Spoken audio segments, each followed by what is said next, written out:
Hello and welcome to the Game Design Archive with Edward and Ludwig. Hello. Today we're gonna talk about many choices and few possibilities. Over to you, Ludwig. Yes. So, I think it was this week or last week, maybe. Europa Universalis 5 was released. Now, if you've listened to the podcast before, you know that I think EU4 is a great game. And I don't share that opinion on EU5. And one of the things in particular, there are a bunch of things that are bad about it, but one of the things in particular that annoys me, that a lot of people seem to think is a good change, is actually a bad change. And that's the tech tree. So, this is sort of related. Well, this is related to the title, like you said. You know, many choices, few possibilities. Because I'll explain the EU4 tech system in a bit. Don't worry. But like in EU5, it has like a traditional tech tree that you see in like Civ or whatever. And people say that that's way better than the old EU4 system that didn't have that because there are more choices. And that's deeper gameplay, quote unquote. Now, the EU4 tech system is kind of weird because it's kind of a tech tree, but it doesn't branch at all. So you have a tech tree essentially with three straight lines. You have administrative, diplomatic, and military tech. They don't branch. They're just a straight line, and you just buy new tech whenever you can afford it, whatever. Now, the reason that this tech system is so interesting is because of what the cost is, right? So in a traditional tech tree, like Civ or the new EU5 or whatever, you have some kind of tech resource, right? Or some science resource that you use to buy tech. And in EU4, you use what the community of EU4 calls mana, which is not only used for tech, it's used for basically everything in the game. This is why the EU4 system is so interesting, right? Because the same resource that you use to buy tech is used to buy everything else that you need. Not literally everything else, but a lot of things that you need. And so the choice of like upgrading your tech becomes very intertwined with the rest of the game. I feel like I've gone on a very long tangent to explain the system here, but I promise it'll make sense.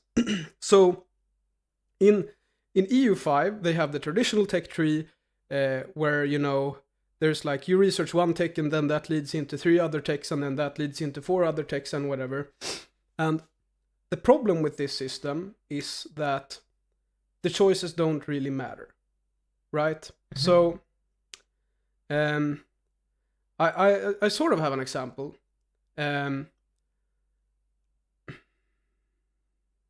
The problem goes into what I was saying before about the EU4 tech system, what makes it so good.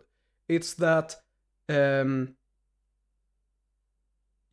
tech costs the same resource as a lot of things that aren't tech in the game. Whereas in EU5, the tech just costs the tech resource. And so the meaningful choices that you make when you buy tech, well, they're fewer, right? So it's just like, So, like, do you get what I'm saying? And maybe I feel like I'm maybe rambling a bit, but like, does it make sense? Sort of. I mean, I don't know, understand the systems completely, but Yeah. Well, I mean, from just intuitively for me, and you can tell me no, I'm wrong. If I'm playing a competitive game, which I know technically you play single player, but the bots, I mean, you can play multiplayer as well, right? Yeah. It's technically still, in my mind, a competitive game, even though you play against the bots, because you use the same rules, right? Yeah. And in a setting like that,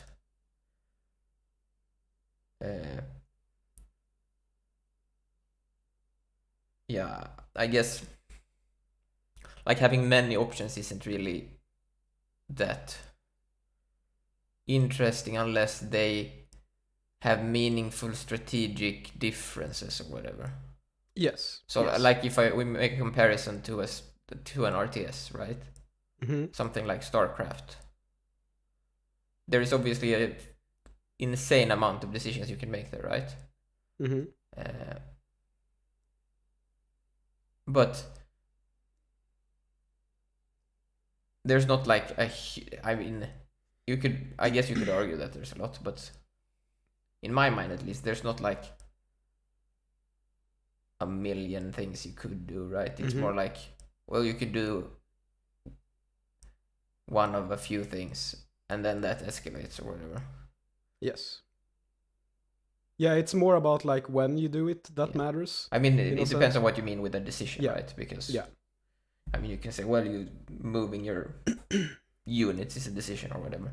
Like, sort of, my point is that sort of the decisions you make in an RTS is not like it's not the like it becomes a lot of decisions based on what you picked, as opposed to having to pick between a lot of things, if that makes sense. So it's like, did I buy another worker unit or whatever, right? Or did I buy military units, right? And then that has consequences because I will have more military units or more money, right? And then that will escalate. So it has a lot of consequences, and in like, you could argue that that's possibilities, right? Or like choices. Yeah. But it's, in my mind, it's not, because it's like, that was two. I mean, obviously in an RTS you have more than two choices, but you see what I'm saying, right? Yeah, I think that's very relevant to EU4 as well, because as I mentioned, like, tech costs the same resource as a lot of other things, and so you know, if you want to invest in, say, administrative technology, right? Because that's one of the technology types, then you will have to like slow down your expansion, because taking over other countries costs administrative power, right? So it sort of, because I think a lot of people, they look at it like very logically in a way, but also not, because the argument with this is that, you know, since there are more choices, there are like the combinatorics are like way larger, and like because of that it becomes deeper. But the problem is that that's not really true, because when I decide to buy tech in EU4, not only affects my tech, it affects everything else, right? Whereas in something like Civ, you know, it's like tech doesn't matter that much. And like, yeah, you could argue that, oh, well, you need to invest in buildings that generate science for you or something like that. But the problem is sort of that, like, tech is always advancing, and it's a completely separate system from the rest of the game. Whereas in EU4 it's not. So I actually have sort of an example here, and that's, you know, comparing Civ to EU4. So in Civ, let's say I upgrade my army. Maybe I research, you know, archers or whatever. Okay. Because that's a tech in Civ, I believe. I haven't played in a very long time. So the problem with Civ is that I research archers, okay, and then I first I choose the research archers, right? And then I need to wait for like 5 turns before I actually research archers. And then I need to wait for like 5 turns until my buildings have produced archers. And then I need to wait 5 turns for my archers to like get to the enemy so that I can kill them. And so the like impact of researching a tech is not very large right away. Like it's more like, it's not as important to be like ahead on tech as it is to not be behind on tech in Civ, right? Do you kind of get what I'm saying? Yep. Yeah. Whereas in EU4, it's very different, because the like, well, first of all, you know, as I've said like 20 times already, you know, buying tech means that there are like other things that you can't do. So it's like tech progress isn't guaranteed. You need to like actually save up the points and like spend them, like choose to spend them. It's not, tech doesn't come naturally in a way. Mm-hmm. Then there's the fact that when you tech up objectively all across the board. Now, this might sound uninteresting because like, oh well, isn't it more interesting if I can choose between taking up my archers or my spearmen? But the thing that becomes so interesting is the like gameplay implications of that, because that means that if I tech up my military, for example, my army, that means I'm at a major advantage compared to my neighbors, right? If I'm ahead in tech. Which means that I can declare war on them even if I'm perhaps slightly weaker. Which means that I become stronger if I win the war, which then has like long-term snowballing effects. And like, the combinatorics there are way, way, way, way, way larger than they are, you know, do I choose archers or do I choose spearmen, right?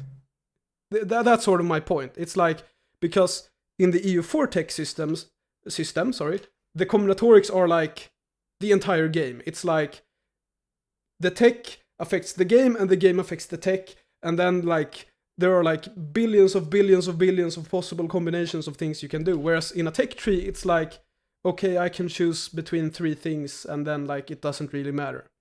You sort of get what I'm saying? Sorry. So like even you know, if we accept the argument, right, that you know the combinatorics makes it interesting, the EU4 tech system has like greater combinatorics than something like Civ. And yeah, I think this is sort of the like the point I want to like make today. It's that having many choices doesn't necessarily mean many possibilities, because if the choices don't matter, then it doesn't matter that you have many choices. And there's actually one more thing about this before we move on to other games. And one point there as well. Yeah, go ahead. Said is that I don't think it is possible to have a lot of choices and for it to be interesting. Mm-hmm. I think that's like if there's many things to pick, that sort of makes it less important in a way, if that makes sense. Mm-hmm. Yeah, that's a good point. So like if you look at skill trees that people argue are good, I don't know if I agree, but it's usually I guess that's technically the kind of skill tree that's in EU5, right? Where it's like expanding out, right, from lesser choices. But still, even if that's not interesting, that's still more interesting than just having 20 choices up front, right? Mm-hmm. Because it is sort of faking the like what did you call it? The like combinatoric thing, right? Mm-hmm. It's saying that, oh, because I picked this, I have to pick one of these, right? Mm-hmm. So it's sort of forcing you into a path or whatever. Mm-hmm. Yeah. I'm not saying that's a good way to do it. I'm just saying that, you know, if they just had a flat tree, that would be even less interesting. Yeah. Yeah. I was about to say something, but I forgot. Can you remind me what I was talking about before? You were gonna say something before you moved on. Yes. And then you didn't say. And then I completely forgot what I was about to say. Let's see. Can I come up with it? Otherwise, I'll just move on. Yeah, I sort of like while you were talking thought of another thing, which is like, you know, we like to roast roguelikes a lot. Mm-hmm. And I realized from when you were talking that is sort of one of the things that, I mean, even bad ones do it, but good ones do it well, where they have a lot of choices, but they force you into certain choices, if that makes sense. They like limit your choices. Yeah. So if we, like, for example, Dicey Dungeons, like there's a lot of like, that game would be less interesting if you could make the optimal build every time, right? It's interesting because it's limiting what choices you have. Because there is a lot of extremely broken builds in that game. Yeah. So the way to make that game, like the way the Terry Kavanagh, the designer, makes that game interesting is by making sure you can't just do whatever you want, right? It becomes more sort of like playing on like the title says, right? If you have many choices, you have few possibilities. Well, why? Why do you have few possibilities if you have many choices? Well, because there's an optimal solution usually, and you're too tired to like think about it. And if there's a lot of choices, they're usually not that important, right? You can't make, like, realistically speaking, as a game developer, you can't make an important decision that has 20 options. It can't be an important decision. Because you can't make 20. I mean, can is a strong word, but you know what I mean, right? It's not gonna be an impactful thing you're deciding on if you're picking between 20 different things, right? Yeah. Whereas if it's like 2, it can be a very impactful thing, right? Yeah. Yeah, I agree. Yeah, like to kind of hammer your point in, I liked your Dicey Dungeons example because, like, you know, I'll take my favorite example. You know, the worst thing about RPGs is when you go into the skill tree and you read a skill that sounds epic, and then it says this doesn't stack. And the reason why that sucks is, of course, because it's boring. Because the point of an RPG is to stack the OP modifiers. Yep. So, like, by limiting what you can choose, you don't have to balance the game in the same way, because you can balance the game by saying that, you know, powerful things are more rare, for example. Yeah. And so the player needs to, like, make their build around that. It's like, oh shit, I got this really rare powerful item. Now I need to, like, pivot my build to utilize it, or something like that, you know. And so the gameplay becomes much deeper. It only works in run-based games, though. Yeah, true. So like roguelikes or whatever. Yeah. I mean, it would be interesting to see less roguelike RPG games actually that are run-based, I think. Would be something to explore. Sorry, continue. Yeah. But no, I was basically finished. It's like the gameplay is much more interesting, right? Because as you said, if there's a skill tree that's like fixed and I can just choose with whichever skill I want, you know, according to, like, as long as I follow the tree, then I will just do what I think is optimal, right? Yeah. And so I might not be right, and you could argue that, you know, there's something interesting in that, like, you know, I obviously don't know what the best combination of skills is, because there are so many skills to choose. So, like, finding that optimal combination is, like, really hard. Sure, I'll accept that argument. But, like, if we add this, you know, it goes back to what I was saying about EU4. If we add this, like, aspect of the gameplay impacting the skill tree, you know, in this example, or the skill tree impacting the gameplay, you know, in something like Dice Dungeons, that aspect of it is, like, way stronger than in, like, many CRPGs or whatever. And speaking of RPGs, by the way, is it alright if I move on, or did you want to have? Okay, yeah. So we've talked about Fire Emblem before, right? And I think, once or twice. Yeah, and I think it's a very good example of exactly this, because Fire Emblem doesn't have a skill tree. You don't even necessarily get to choose which skills your characters get, right? They're sort of random. Do you know how it works? Yeah, sort of. Well, isn't it different? I can explain. Yeah, it sure, is go different, ahead. but like the general way it works is a class has 2 abilities that you can unlock, and those are passive abilities. Some of them are like active, I guess, but usually they're passive abilities, and you can't decide which one you get. You'll get one at level 5 and one at level 15. I think it is. I mean, that might depend on the game, right? And then there in those games there's also advanced classes, right? So you'll upgrade your class at some point, which is another interesting thing about the game, right? You can, like, decide that, and then that class also has 2 abilities, right? Which also you get that. Sorry, it's level 5 and 15 again, right? Because you go back to level 1 when you go to advanced classes. So you can have up to 4 abilities, but you can't decide on the order. Yes. But you can decide on the classes somewhat, right? So you can affect what abilities you get depending on what class you have, but not you can't like pick freely. So I mean, it's not explained at all in the game, which is kind of terrible, right? Yeah. So it's not like this. I would say the system is probably it's quite interesting, but it's not well done at all. Yeah. In fact, most things in Fire Emblem games are not well done at all because they're not explained at all. It's super unintuitive, actually. Yeah. But they are very. I don't know. It's like weird because I feel like a lot of the decisions in those, like how the mechanics work, is very different from a lot of other RPGs. And I feel like they've like added more over time to like iron out mechanics or whatever, right? Like the way the abilities work or whatever is very not standard, right? It's like what you get a random ability at this and this level depending on your that, right?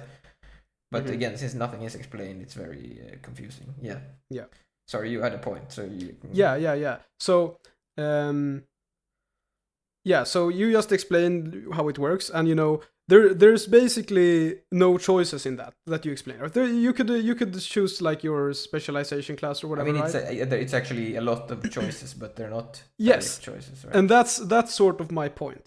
The thing that makes Fire Emblem so interesting is that basically every choice you make in the game affects your class, right? Because the characters get XP not from missions or whatever like it usually is in RPGs, but they get XP from killing things or damaging things. And so already there you have like a bunch of interesting decisions, right? Because whether if I choose to let Steve attack the enemy or Peter, depending on who I choose, either Steve or Peter will get the XP, and then maybe Steve will level up if I choose Steve, and then he has a different specialization than Peter, and so already it's becoming quite complex here, right? It's like, and then there's actually even more. Or sorry, you can go ahead first, but well, yeah, and then there's like, okay, so now we add 20 enemies into the mix and like 10 characters into the mix, and all of a sudden, going back to this like combinatorics thing, the possibilities are endless, right? And then I assume what you were going to say is like the pair-up system. No, I was gonna talk a bit more about like what do you say? Like not extend, like add more to your point, I guess. Which is that, let's say, like, again, nothing is explained in the game, you need the fucking wiki open to know this, but if you have the wiki open and you know, right, you can, for example, know that, oh, this guy is this class, and he'll get this nice, like, he has 2 abilities he unlocks, and one of them is really good and one of them is trash. And let's say you get to level 5 and you get the good one, right? Then you're like, oh, shit, maybe I should, like, make him an advanced class early, right? So like advance him early, and then you'll have an OP unit with that ability early, right? Because you didn't need the other ability because it wasn't that interesting. So like that choice will depend on like I guess it's sort of our bias against RNG, right? But it's interesting because like the RNG will like affect how you will play your units, right? Because it's like if you got the bad ability, well then you maybe that unit will be useless until you get that ability, because that ability is what makes that unit good. So then you'll have to play that unit to level 15, right? Before you can advance, because if you advance the class, you can't change the ability. Or sorry, you can't get the ability. Like you need to be the class to unlock the ability, I'm pretty sure. Yeah. I think. Could be wrong. I think so. I don't remember. Yeah. I think I didn't play far enough. Yeah, and then some of them have the like pair up stuff as well, like you said, where it's like, okay, if you play with these two, then they'll have a like you'll get like another unit that shares the stats of that unit or whatever. So it's like sort of a lot of indirect decision making, I guess, technically, but I don't know. Yeah. And like this is sort of my point, that like that indirect decision making is what's interesting in a way. It's like because it's intertwined into every choice you make, right? If you have a tech tree, it's like you have 10 very like clearly defined, deliberate, like, do you want this or this or this or this? Whereas with, you know, all of the other examples we've taken up today, it's like, okay, you don't even have to do this if you don't want to, but like if you do it, then this will happen, which will create a chain reaction that means that this will happen. But then you can also do it in a slightly different way, which creates another chain reaction, and then it goes on and on and on, right? So it's like, it becomes crazy. And that's interesting, you know. And once again, I'm like trying to convince the people who like say, oh, you know, many choices matter. It's like fewer choices means more choices in a way, right? If they are like these, because in a way they're hidden choices, right? Yeah. Did you have anything you wanted to add about Fire Emblem? Because I have yet another game example actually to hammer my point in. Yeah, so you might be thinking, well, these are strategy games. You guys are lame. I want some action games. Well, I've recently been playing Final Fight, and it's a very, very fun game. And the thing about that game, we talked about it last episode, and I sort of explained it, but I'll explain it once again if you haven't seen it. So basically, you have 3 attacks in that game. You have, I think it maybe depends a bit on the character. I've only played 1 character so far, and I haven't beaten the game yet because it's pretty hard. So like, I'm not an expert on the game, but like I've played a bit, and like you have a normal attack, and then you have a spin kick, and then you can jump, and you can do a jump kick. And the jump kick is like jump plus kick in a combination, right? Or like a jump plus normal hit in combination, right? That's the moves you have. And then you also have the grab and throw, which we explained the last episode about context sensitivity. It's very good. You should check it out. But my point is that the moveset is very limited, right? It's 3 buttons. Yep. And the thing about it, or sort of the point I want to make, is that modern action games tend to have a lot of mechanics, right? It's like you have 20 meters, you have 5 bars, and then there's like combos, and there's 30 different types of equipment, and like everything in one game. And a lot of those games, I think most of them, I could actually say fairly confidently, aren't very interesting because the choices don't matter. Sorry to interrupt you, but go I ahead. would even go further and say that they are not choices. They are designed in a way where it's like, and that's why they have these meters and stuff, right? Because the meter stuff is always optimal. So it's like, oh, you should do this against this enemy, and you should do this against this enemy. And when you've done this many times, you get this bar, so then you should do this. But then after that, you should do this, right? Yeah. Whereas these older games, like Final Fight, for example, they didn't really have that. They were more like nuanced. It was like, well, you can solve this in like this way, and they didn't like solve all the situations, right? It's like, here's a bunch of enemies, figure it out, sort of. I mean, they probably knew it. Like, it's not... Like, when I say it like that, it sounds like lazy design. That's not what I mean. But I mean, it's like, okay, here is like there's not a clear solution to the situation. I think that's also one of the things that scares a lot of people about old games. I mean, they say they're bad or outdated or archaic or whatever, right? But I think it's basically a skill issue where it's like, it's not telegraphed what they're supposed to do, and because of that, they feel like the game is just unfair or whatever, because the game is not telling them what to do, so they're confused. And this goes back into what we discuss a lot on this channel. It's like reactability versus unreactability thing. It's like in Final Fight, right, you might have made the mistake that lost you the run like 10 seconds ago, and you don't know it yet.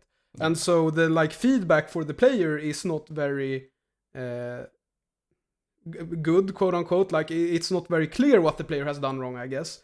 But the gameplay becomes so much deeper because of that, right?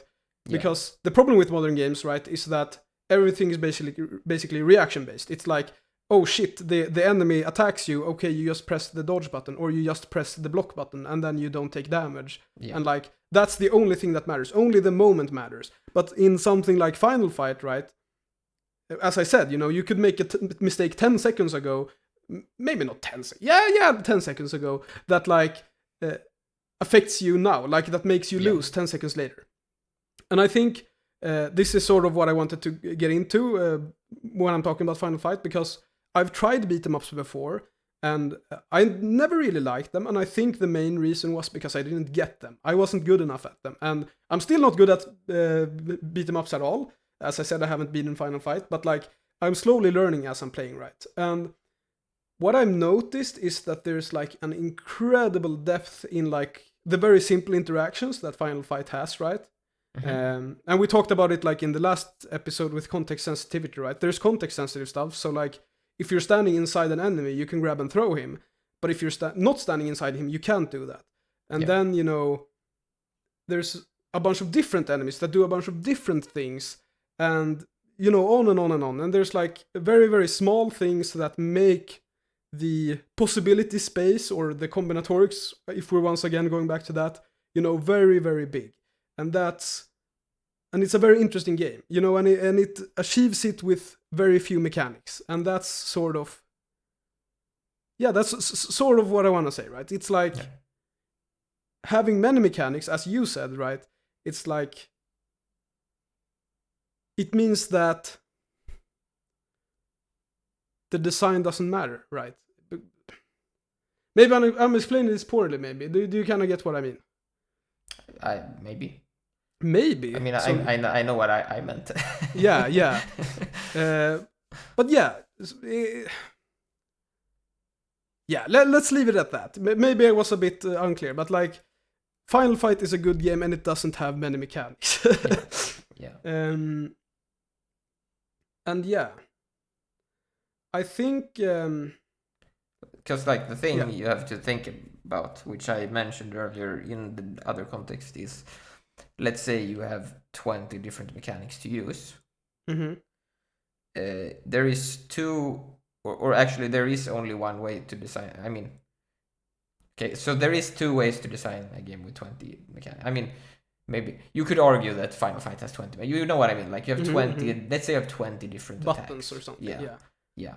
So there's two ways to design that. One is the extremely expensive and hard way, which is you make interesting and nuanced moves that are useful in, like, oh, you can grab here and you can do this here, like Final Fight, but you need to figure out how to do that times 20, which is extremely expensive, and what I'm saying is that is not possible.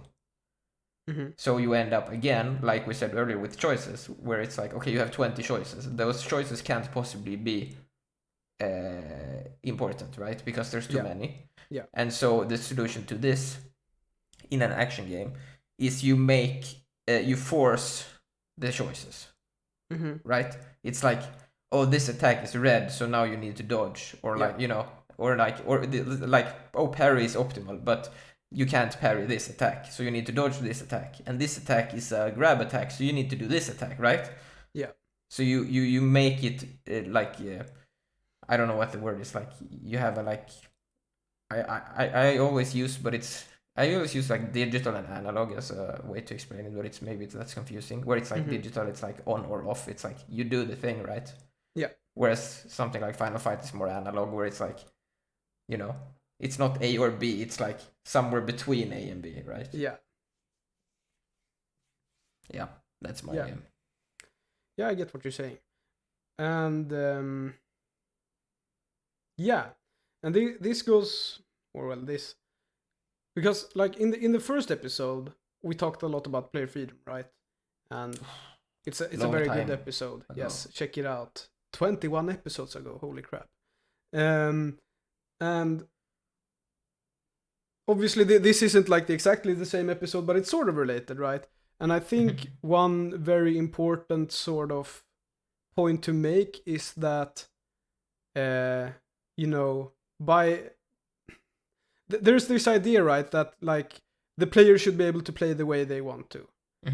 And so there's a bunch of choices and a bunch of, like, as you said, there's a bunch of meters and different attacks and whatever to interact with. And then, the player can, in a way, choose what they want to use. And the problem with that is that then the choices become meaningless, right? Mm-hmm. If I can choose, the perfect example of this is like what we talked about in the first episode, is like classless RPG systems. Mm-hmm. It's like if I can choose every ability in the game for my character, then there's only one optimal way to build my character. Yeah. Whereas if there's 5 classes, there's 5 optimal ways to build my character, right? Yeah. And so player freedom might sound like something you want, but it's actually not something you want. Like obviously in some aspects you want player freedom. You don't want the game to be like completely railroady or whatever, I guess. But like if the player is free to do whatever they want, that means that their choices can't have any meaning, right? Because if they did, then the player couldn't do what they want, right? You sort of get what I'm saying? Yes. But like even if we'll think about, I mean, that is true. There will always be an optimal thing, right? Mm-hmm. And so that's sort of like the limitation. Like the limitation is making the options matter more, right? Because you're forcing them into certain, like you can only pick this subset of the system or whatever for this like character. Mm-hmm. What was my point? My point was what? Right, but if we have a scenario, like let's say we have, in theory, we have an amazingly well-balanced game where there's 2 builds that are optimal, right? For some reason. Yeah. I mean, you could argue there could be more than one optimal build depending on what other builds you do, right? Mm-hmm. So you could like have one mage that's like good with this one class, right, or whatever, and one other mage that's good with another, like in your party or whatever. Mm-hmm. But let's say we have you can pick whatever skill you want, but it's so amazingly well balanced that you could actually pick whatever skill you want, and you can make an interesting build. Mm-hmm. That's in itself not very interesting. Yeah. Because it doesn't matter what you pick. Yeah, exactly. Right?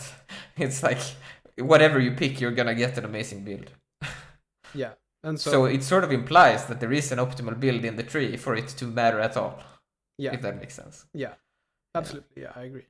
Yeah, so that's why less choices are more interesting, because it's just less to like process. Mm-hmm.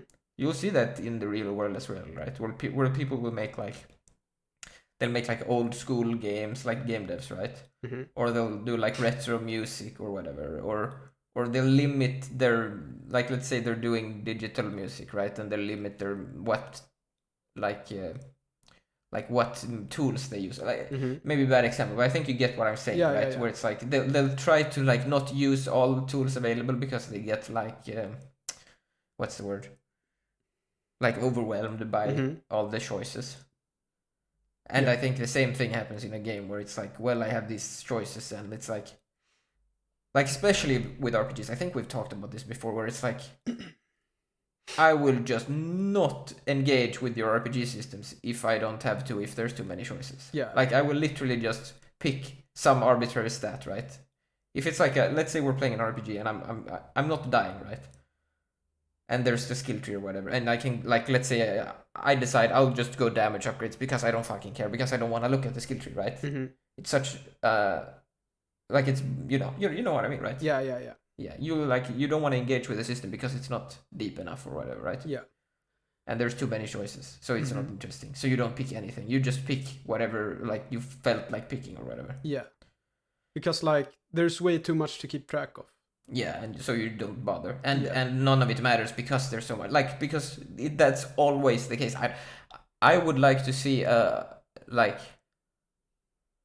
people will argue that for sure, probably in the comments or whatever. But like, in my mind, you can't have, like I said earlier, you can't have 20 choices and all of them being interesting. It does not work in my mind. It has to be like a couple. Right, like 2, 3, maybe 4 or something. I don't know. I agree. And then those escalate, of course, 2 more choices. Yeah.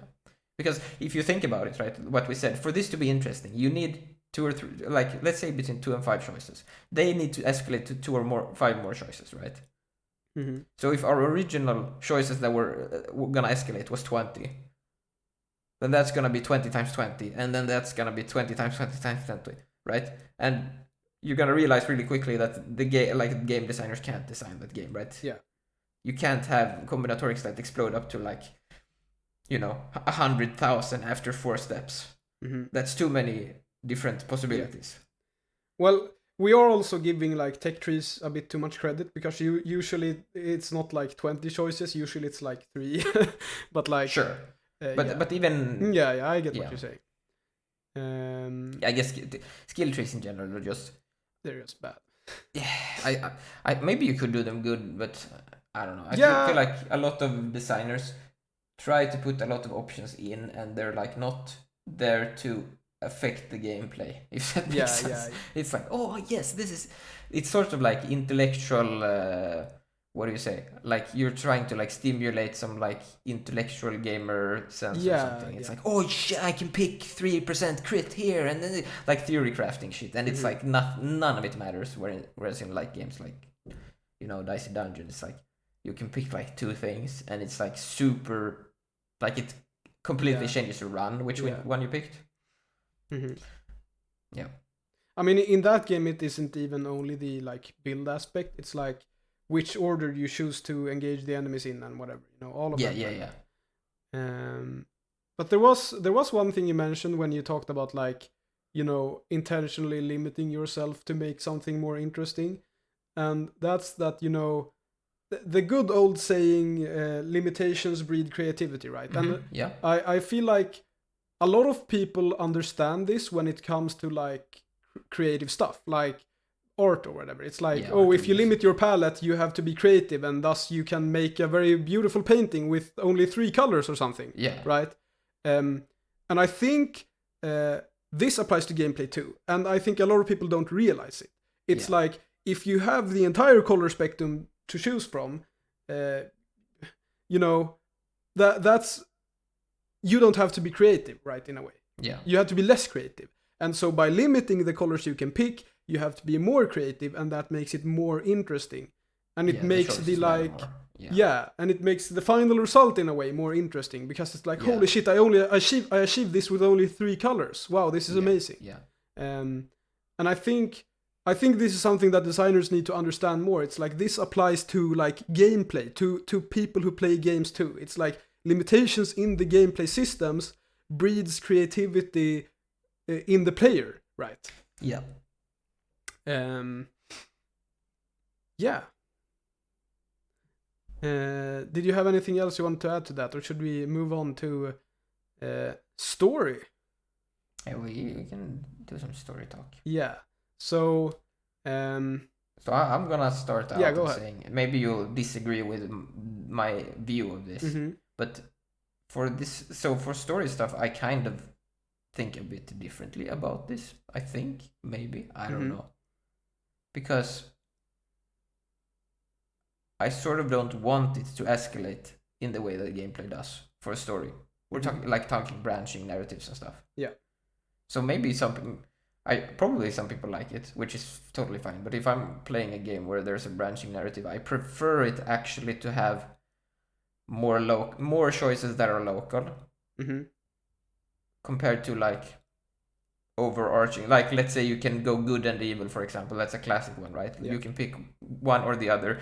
That's gonna escalate way more than having like 10 choices.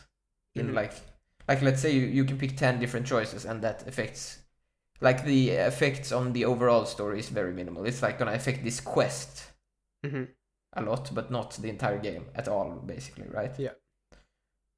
So to me, that's more interesting, actually. Which one? The 10 choices. Yeah. So it will affect the quest more locally, and it won't affect the overall narrative. I feel like this way of thinking, like the limiting of like, because it sort of takes away the like expression of the, because like characters are very complex and whatever, right? So if you're trying to like role play or whatever, you know what I mean, right? You're like, you're trying to act in a way, it's sort of uninteresting to have, when you have like 2 or 3 choices. That sort of, it makes it like, oh, you can be good or evil or whatever, right? You can be the good guy or the mean guy or the like, you know, there's usually 3 choices. I don't remember what they are, but you know what I mean, like Mass Effect or whatever.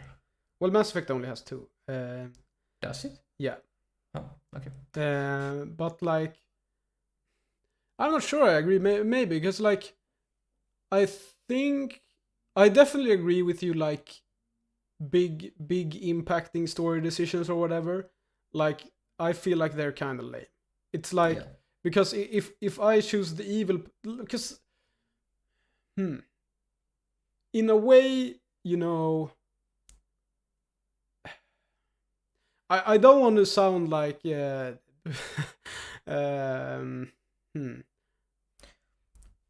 in a way there's like a point to the story, right? And by making a story where your choices like completely change the point of the story, it sort of means that the story doesn't matter, right? Yeah. And that's sort of a problem. It once again becomes this this problem where it's like player freedom is actually bad because you know, if I can influence the story, then the story doesn't matter. It's the fact that I can influence it that matters, and like that's not very interesting to me. It's way more interesting to have an interesting story, right? Than to say this story is interesting because crazy stuff can happen depending on what you choose. It's like, okay, but what if the crazy stuff isn't interesting? And I feel like once again, the thing is that if it's local, right? If the crazy stuff is local, that can be interesting still, right? I think it work like if you think about, let's think about like a generic story. Let's say we have like one of those hero story arcs, right? Where it's like, oh, the hero goes and slays the dragon or whatever, and then he comes home and he lives happily ever after or whatever, right? You don't want to mess with that at all, right? You want to keep that. The hero goes, kills the dragon, goes home, right? Yeah. But how to make the choices be interesting. How should I say this? If you want to have choices, those should be like, oh, he went to this town and there he met some person and he brought that person with him and blah, blah, you know, like the smaller parts, right? Not the overall story or whatever, right? And I guess that is usually sort of how it is, right? I mean, they usually don't break too much because that's too much work. Yeah. But I feel like they should be even more... I mean, again, like we're saying, it's kind of interesting. We were saying like, oh, it's not interesting as it is in Mass Effect, where it's like you pick good and evil stuff. But then if I think about like Dragon Age Origins, for example, there's no like system for your choices in that game, but you can be insanely fucking evil in that game. Yeah. You can literally just, you know, well, you can enslave everyone or whatever. Yeah. Everyone, but like if you're like an elf, you can like sell your entire family or whatever. You can do like some super bad stuff in that game if you want to. But it's sort of not like you're not playing into a character, I guess. It's just choices you're doing along the way or something. I don't know. Yeah, well, I think Dragon Age falls into the category of what you described, where it's like the overarching story is the same. Yeah. Because, you know, Dragon Age, like the story for Dragon Age is really simple. It's like there's an orc invasion and someone has to stop it, and that person is you, and you stop it, and like that's the game. But like how you go about it is like who the hero is your and I think that's sort of a very good example of like branching narrative done in a very good way, because there's like, you know, for example, you can choose because in the game there's like this subplot of like you building your army of like an alliance of all the different races and whatever, you know, the classic stuff. Yeah. And so you can like recruit elves and dwarves and humans and whatever, and like you can change the order of things. Like you can go to the elves first, or the dwarves first, or the humans first.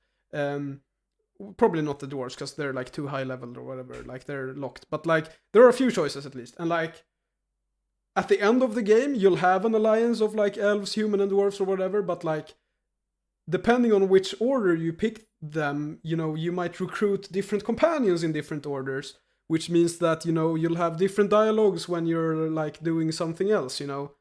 It's like if you go to the humans first, you get a companion which might help you when you go to the elves or something. And so that sort of stuff is interesting. Who's king and stuff in the different regions and stuff. Like the dwarfs, right? You like affect who's the leader of the dwarfs or whatever, and something with werewolves or whatever in the elf stuff. Yeah, I don't remember. Spoiler. Yeah, sorry. Spoiling 16? No, it's older than that. Probably, no, it is 16. Well, maybe, yeah. 2009, I think. Yeah. I could be wrong. Yeah. But yeah, anyways, I think I actually agree with you now that I think about it a bit more, because you know, I don't really like modern CRPGs, and I think the reason for that is because modern CRPGs are going way more crazy in the story department. They're like actually like completely different stories depending on what choices you make, and like that's not interesting to me. I feel like something, you know, structured like Dragon Age is a lot better, because like the point of the story is still the point of the story. It's just how you go about it that changes depending on your choices, right? Yeah, you sort of want to affect the people, right? Yeah. Not the narrative or whatever. I mean, I guess it affects the narrative, but like the overarching narrative or whatever, right? Like you what people think of you and who is where and what might change, but not like whatever. Yeah, you already said it. Yeah. But then again, like we talked about this before, right? Where I don't know what your opinion is on it, but because you played Persona 5, right? And a lot, I wouldn't say a lot, but I've seen people talk about like how the dialogue choices in that game are not interesting because they don't affect anything. And I don't know. In my opinion, I feel like I prefer those because they sort of remind me a lot of the ones in Dragon Age, right? Because you're like, it's silent protagonist, right? That's also a thing that's super like you can't have a voiced protagonist when you're doing like not self-insert, but you know what I mean. When you're doing like role play, the character, because like the way they deliver the voice line is gonna ruin how we thought the voice line was gonna sound or whatever immediately, right? But they don't affect, like in Persona, it doesn't affect the narrative at all, right? The only thing you affect is like what the character thinks of you sometimes, right? Not even always, right? So it's almost pointless that you can pick the dialogue choice. But I still think it's nice because it's like adding some flavor or whatever. Yeah. So that's why I'm saying it's sort of like opposite of how I want the gameplay to be, because I sort of like the choices. You sort of want like a lot of choices to make it feel like you're affecting the narrative a lot, but you don't want to affect the narrative too much because then you're ruining the story.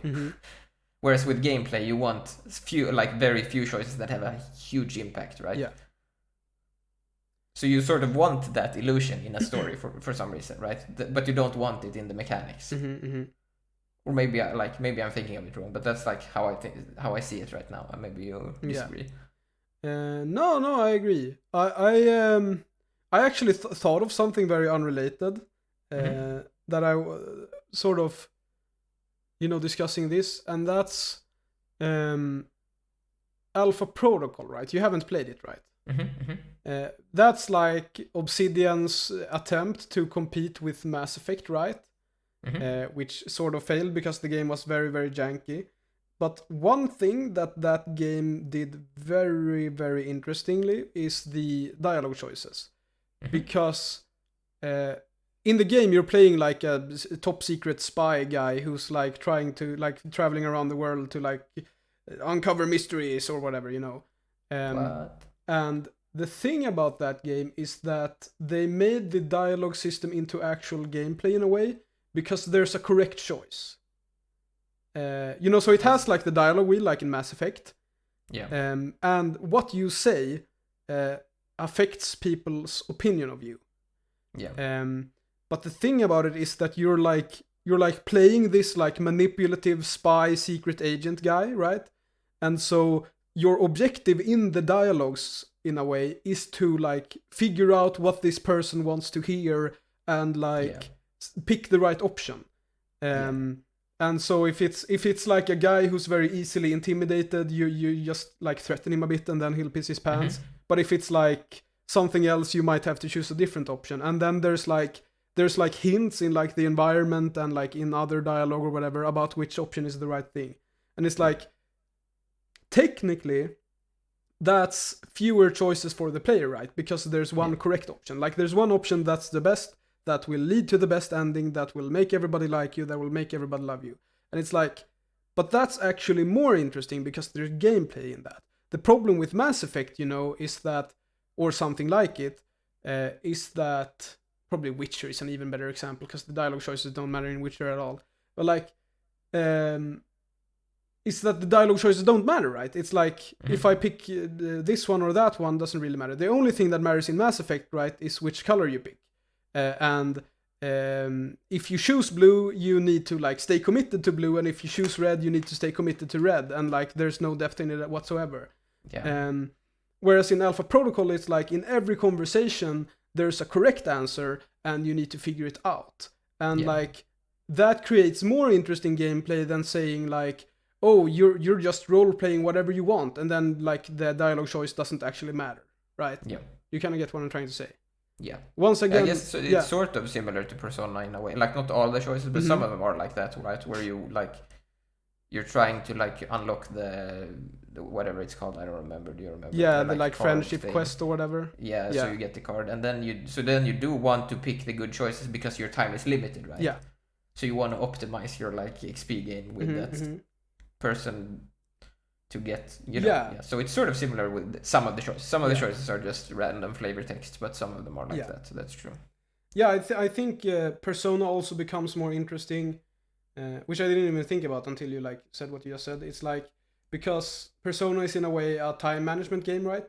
Yeah. So you only have limited time to like hang out with people, and so like it becomes very important that you pick like who to hang out with, and that you like optimize the hangout to get the most friendship score or whatever, right? Yes.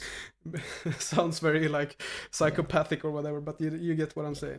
I mean, in a way, it's Mass Effect, or sorry, not Mass Effect, Dragon Age actually. I mean, Mass Effect and Dragon Age works in that way as well. On the like fundamental level, where it's like your companions will like, you'll have like 5 choices or something in Origins, right? Yeah. And like, maybe like, so like you can think like you'll have one choice that makes 2 people happy and one person mad, right? Yeah. And then you'll have one choice that does nothing, and then one that makes one really happy but one really angry or whatever. And so you'll like you'll think about the personalities of your like companions to, like, who do you want to anger and who do you want to like, do you care a lot about that character? Should you say the thing that makes that character really happy, but is it worth it if that character hates you or whatever?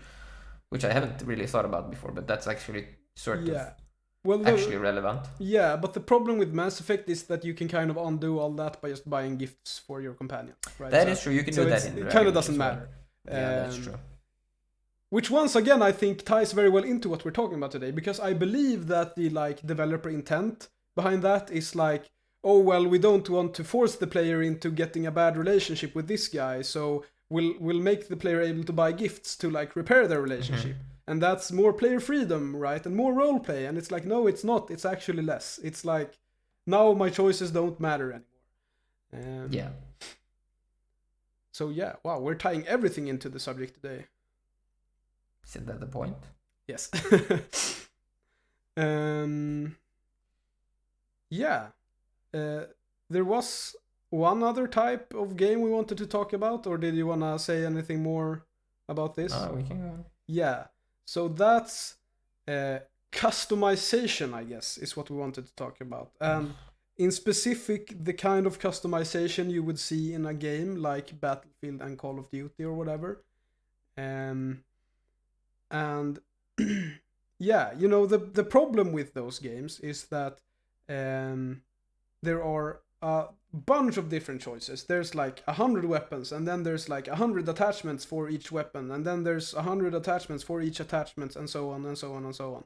But like, the problem with those games is that since you can choose whatever you want, you just always choose the best. And the perfect example of this is like Battlefield 3 with the M16, I believe, which was like, that was the objectively best weapon in the game, and so everybody that could run that weapon ran it.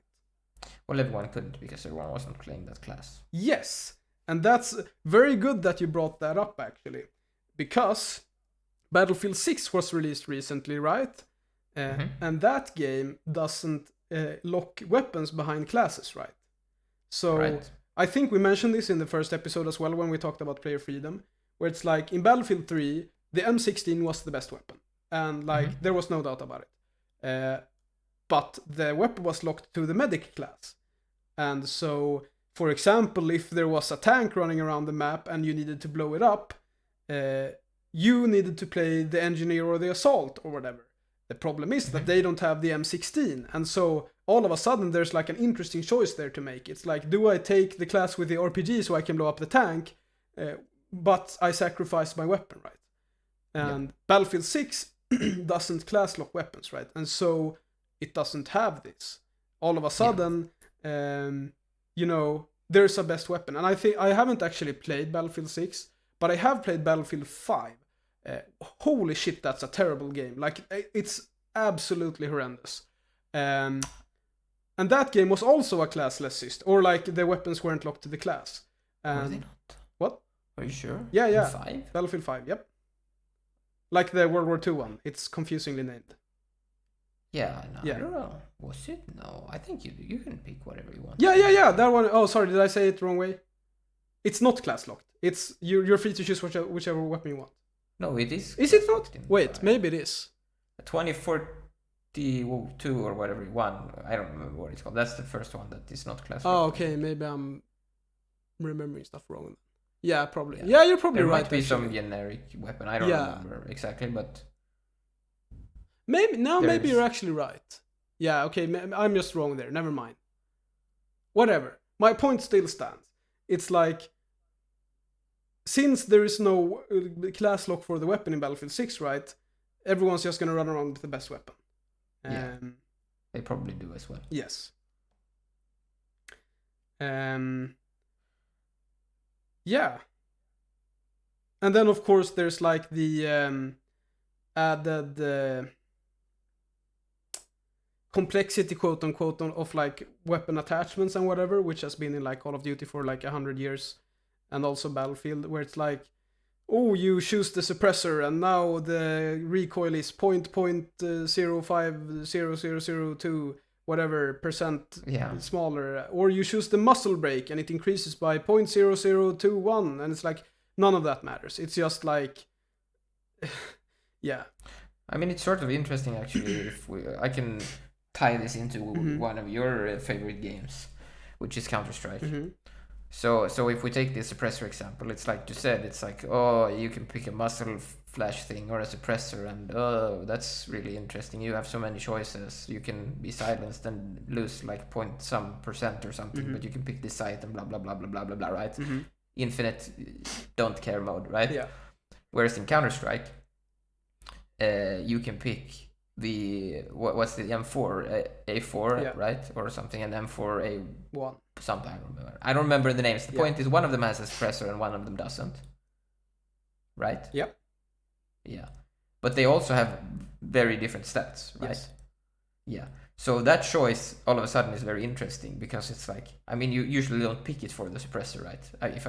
No, that's not correct necessarily, because the thing about the suppressed one is that it doesn't have like tracers, which it isn't as powerful in CS2, because the main argument behind that is like, now I'm going into very much detail about CS, but like in CSGO, when you could like shoot through the smoke without it like opening up, the M4A1 was very good for shooting through smoke, right? Because the enemy couldn't follow the tracers back into the smoke and shoot at you. But now that like the smoke opens up when you shoot at it, it's not as good, but it still doesn't have like the round tracers or whatever, so it's still a bit better. But yeah, what were you gonna say?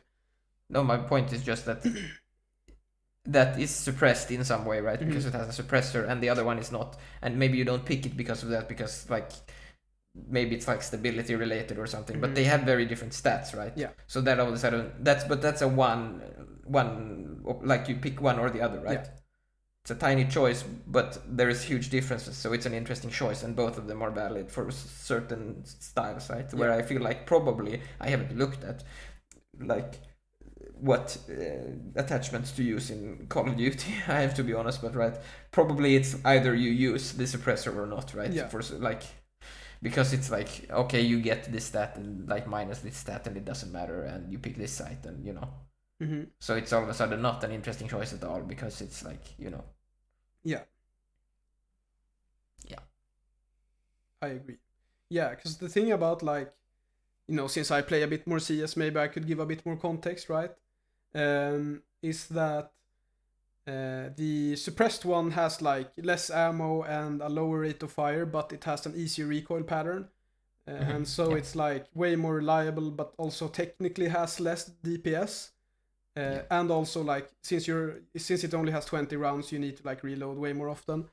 Whereas the M4A4 has a larger mag and a higher rate of fire, so like the potential DPS is slightly higher. Like it's not a big difference, but like still, I think it's a very good example because like speaking from personal experience, like looking around at which people use which M4, it's like basically 50-50 in my games. Yeah. And you don't have that, you know, in like Call of Duty or Battlefield or whatever, you know, where it's like, oh, the M16 is OP, so like 80% of the people run around with it. Yeah. So yeah, I think that's a very good point. Yeah. You had one other point you wanted to bring up, right, before we finish up. Well, I just wanted to point out that obviously when it comes to more settings related things, that's good, right? Mm-hmm. I mean, there are obviously cases where you could argue that it's not, but like still like, so that's a place I guess where many choices is good, right? Mm-hmm. That's all, like, you know what I mean, like, yeah, being able to change resolutions, being able to change volume on stuff, being able to change sensitivities, being able to rebind keys, being able to sometimes change colors, maybe depending on the game, right? For colorblind people. Mm-hmm. I don't know. Yeah.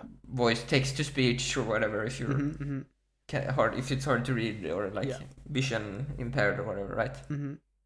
There is one thing I want to point out though, and that's that this does not apply to difficulty options. That is true.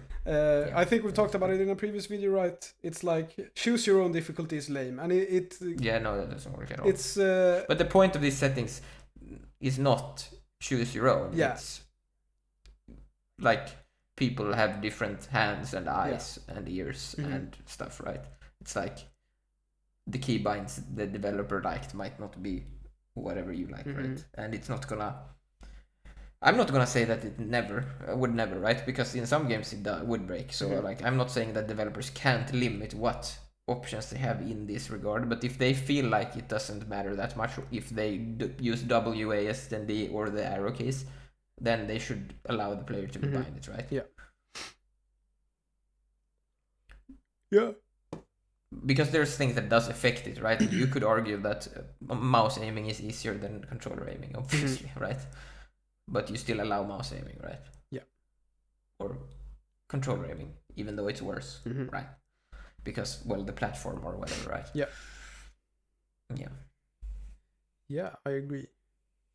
Do you have anything else you want to say, or do I have the honor of summing up today's video? Or maybe you want to sum up today's video? Yeah, I can wrap go it ahead. up.